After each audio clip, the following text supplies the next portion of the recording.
उद्गीत आदि में की जाने वाली उपासना का कर्ता तो ऋत्विक है, किंतु उसके फल में यजमान का अधिकार है।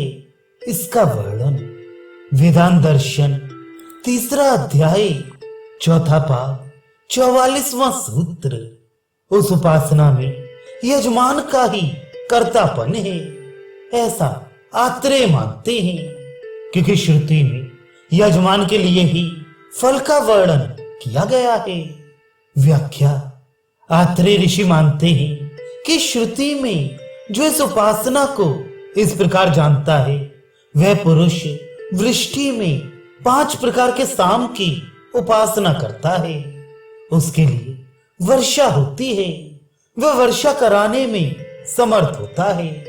बृहदारण्यक उपनिषद में प्रस्तोता द्वारा की जाने वाली अनेक प्रार्थनाओं का उल्लेख करके अंत में उद्गाता का कर्म बताते हुए कहा है कि उद्गाता अपने यह यजमान के लिए जिसकी कामना करता है उसका आगान करता है। इस प्रकार फल का वर्णन करने वाली श्रुतियों से सिद्ध होता है कि यज्ञ के स्वामी को उसका फल मिलता है।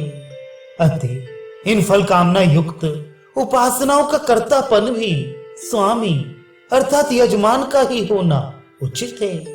इस पर दूसरे आचार्य का मत कहते हैं 45वां सूत्र कर्तापन ऋत्विक का है, ऐसा औडलोमी आचार्य मानते हैं, क्योंकि उस कर्म के लिए वे ऋत्विक यजमान द्वारा धन आदि से वरण कर दिया जाता है।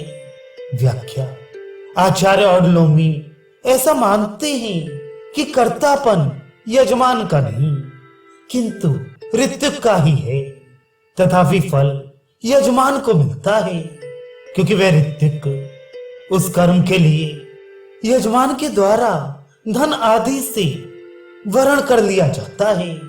अतः वे दाता द्वारा दी हुई दक्षिणा का ही अधिकारी है, उसका फल में अधिकार नहीं है।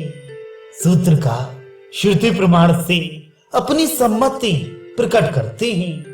46वां सूत्र श्रुति प्रमाण से भी औडलोमी का ही मत उचित सिद्ध होता है। व्याख्या यज्ञ का ऋत्विक जो कुछ भी कामना करता है वह निसंदेह यजमान के लिए ही करता है।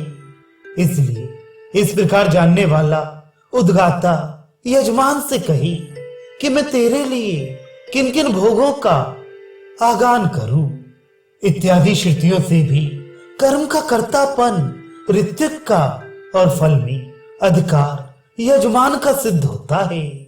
इस प्रकार प्रसंगानुसार सकाम उपासना के फल और कर्तापन का निर्णय किया गया। अब ब्रह्म विद्या का अधिकार किसी एक ही आश्रम में है या सभी आश्रमों में, इस बात का निर्णय करने के लिए अगला प्रकरण आरंभ करते हैं।